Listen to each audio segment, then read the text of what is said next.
Muy buenos días, mis amados hermanos. Es un gozo saludarles en el nombre de nuestro Señor Jesucristo y desearles ricas y abundantes bendiciones en sus vidas. Muy buenas tardes, buenas noches, dependiendo la hora que ustedes nos estén escuchando. Quiero invitarle a orar. Padre bueno, en esta hora estamos dándote gracias por todo lo que nos has permitido en este día. Gracias por darnos la vida, por tu presencia y tu compañía. Y ahora también, Señor, queremos rogarte que tu Espíritu Divino siga instruyendo nuestros corazones con tu santa palabra y podamos ser personas dispuestas, sensibles a tu voz, de tal manera que todo cuanto es necesario para el crecimiento de tu iglesia, podamos nosotros recibirlo en las instrucciones que nos das en tu santa palabra. Que tu Espíritu nos permita comprender tu voluntad y poder llevarla a cabo también en nuestras vidas y sobre todo, Señor, en la vida de tu santa iglesia. Esta gracia la estamos suplicando en el nombre de nuestro Señor Jesucristo. Amén. Mis hermanos amados, estamos meditando en el tema de la oración. El día de ayer tocábamos la lectura de Efesios 6, 14 al 17. Quiero hacer con ustedes un recordatorio de la lectura. Dice la palabra de Dios: Estad pues firmes y ceñidos vuestros lomos con la verdad, y vestidos con la coraza de justicia, y calzados los pies con el apresto del Evangelio de la paz. Sobre todo, tomad el escudo de la fe, con que podáis apagar los dardos del fuego del maligno. Y tomad el yelmo de la salvación y la espada del Espíritu, que es la palabra de Dios, orando en todo tiempo con toda oración y súplica en el Espíritu, y velando en ello con toda perseverancia y súplica por todos los santos. Y lo que nos dice la Escritura aquí en Efesios es que nosotros debemos orar en todo tiempo con toda oración y súplica en el Espíritu y velando en ello con toda perseverancia y súplica por todos los santos. Ponerse la armadura y estar protegidos con ella y orar son las tareas indispensables de cada creyente, pero también de toda la iglesia. Interceder por los santos significa que estemos orando unos por otros. Esta tarea no debe ser descuidada porque es muy importante.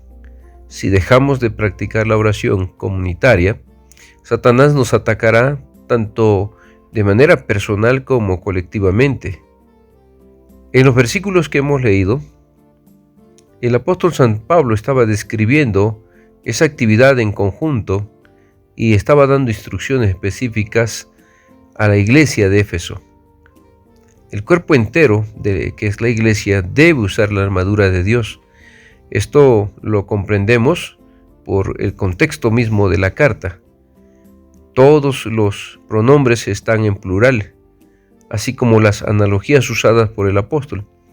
Ciertamente estos conceptos se aplican a todo cristiano en forma personal, pero la preocupación del apóstol era el cuerpo completo de los creyentes. Se está dirigiendo a ellos de forma general, no particular, no se está dirigiendo a alguien en específico, sino a toda la iglesia. Así que esto debe ser una prioridad en nuestras vidas. Hay muchas cosas que pueden provocar problemas en nuestra iglesia, y de acuerdo a la advertencia que nos da el apóstol San Pablo, un factor importante que puede llevar a una iglesia a decadencia espiritual y a problemas es la falta de oración en conjunto. En verdad, tenemos que darle prioridad a esta parte de la oración, ya que una de las estrategias favoritas de Satanás es que cada uno de nosotros esté tan ocupado, aún en cosas buenas, no necesariamente tiene que ser que usted esté ocupado en cosas banales, aún puede ser que esté ocupado en cosas buenas, y no tengamos el tiempo para dedicarnos a orar juntos. Esta es una tendencia natural, en especial cuando las cosas van bien. Las Sagradas Escrituras nos demuestran que la oración es vital. En el plan de Dios, cuando formó su iglesia, nos deja claro que la iglesia necesita hacer uso de este medio de gracia y que cuando se descuida, el diablo trata de engañar a la iglesia destruyendo la unidad de la misma. Pero hermanos, gracias a Dios sabemos cuáles son las artimañas de nuestro enemigo, pero también no solo eso, tenemos los recursos y sabemos cómo derrotarlo. Así que no hay excusa para permitir que nos destruya, pues cuando Satanás destruye una iglesia, la divide, es por culpa nuestra. Debemos entonces vestirnos con toda la armadura de Dios y hacer de este medio de gracia, la oración colectiva, la prioridad de la iglesia. Muchas veces estamos acostumbrados a los convivios, a los eventos. Ve usted el aniversario de una iglesia, vea usted lo que es Navidad, noches mexicanas o alguna boda, cumpleaños. La gente va, se asiste. Pero cuando hablamos de convocar a una jornada de oración y ayuno, tenemos una asistencia muy pobre. Así sea en fin de semana. Realmente no tenemos como prioridad el hábito de la oración y del ayuno. Ahora, nos queda a nosotros un reto como iglesia de este siglo XXI. ¿Qué tan importante es para nuestra congregación la oración? ¿Qué tan importante es? Usted que conoce, si nos escucha de otras iglesias donde usted se congrega, pregúntese qué tan importante es la oración para su congregación, para su iglesia. Si es de la iglesia donde nosotros servimos, de acuerdo a lo que examina, pregúntese qué tan importante es la oración como iglesia en nuestro caso. Estas preguntas nos pueden ayudar a determinar el lugar que ocupa la oración. Tratemos de responderlas con honestidad. ¿Cuántas oportunidades se planean en su iglesia para que oren unos por otros? Haga una lista de cuántas veces se reúne la iglesia a orar. ¿Cuántas actividades de oración se tienen en el año? ¿Hasta qué punto los creyentes son abiertos y honestos en cuanto a sus necesidades? ¿Son renuentes a compartir sus preocupaciones? Si es así, pregúntese por qué. Hay iglesias que dicen, quiero que oren por mí. ¿Y por qué oro por ti, hermana? Es un motivo especial. Bueno, mucha gente no comparte sus motivos de oración y tampoco habla de sus necesidades. Hay que preguntarnos por qué está pasando esto. ¿Es la oración una parte natural y espontánea de sus reuniones o las tenemos que programar especialmente? Esto es importante mirarlo. Si todas las reuniones tienen tiempos de oración o hacemos exclusivamente reuniones para orar y si se programan.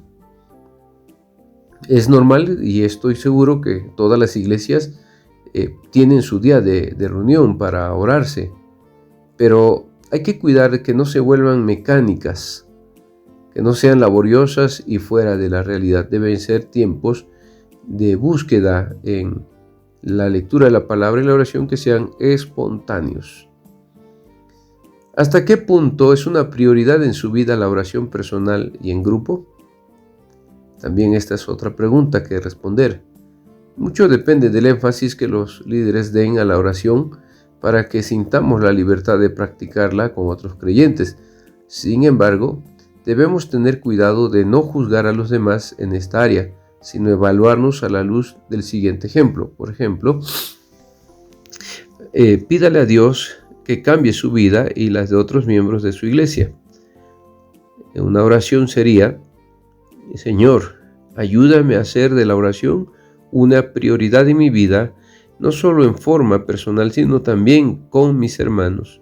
En mis oraciones diarias, ayúdame a interceder por los dirigentes y a ser sensible a las necesidades de otros miembros del cuerpo de Cristo. Y en esta parte usted puede hacer un proyecto, puede invitar a un grupo pequeño de amigos en la fe a estudiar un libro, por ejemplo, sobre la oración y buscar tener resultados más efectivos. Para ello debe reunirse una vez por semana durante 13 semanas y estar estudiando un libro basado, por supuesto, en las Escrituras, meditándolo y orando, estudiando y orando. Este tipo de ejercicios puede hacer que cambie nuestra perspectiva rotundamente. Éfeso, mis hermanos, amigos, Es una iglesia de la que muchos han dicho que era la iglesia deseable, la iglesia que muchos quisieran ser. Éfeso era una iglesia que era muy halagada y también fue muy bendecida. En su tiempo Pablo pasó más de 2 años con esta iglesia, instruyéndola de noche y de día, dando tiempo a la instrucción para ella, pero también se dice que Juan, el evangelista, su vejez, cuando salió de la isla de Pasmos, a la cual había sido desterrado, cuando él salió de esa isla, se fue a Éfeso y que en su vejez, sus últimos años, los pasó pastoreando la iglesia de Éfeso.